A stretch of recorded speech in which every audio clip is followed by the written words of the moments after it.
Hello, in front of me I've got XGODY GPS navigation 718 Bluetooth.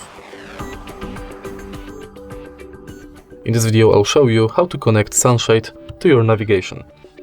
As you can see right now, I've got the sunshade already set together, but basically you have to just plug this parts right here and then push it left on the left side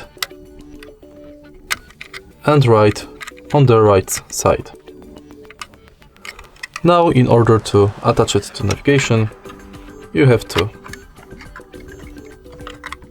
push this smaller parts right here, and the sunshade is connected.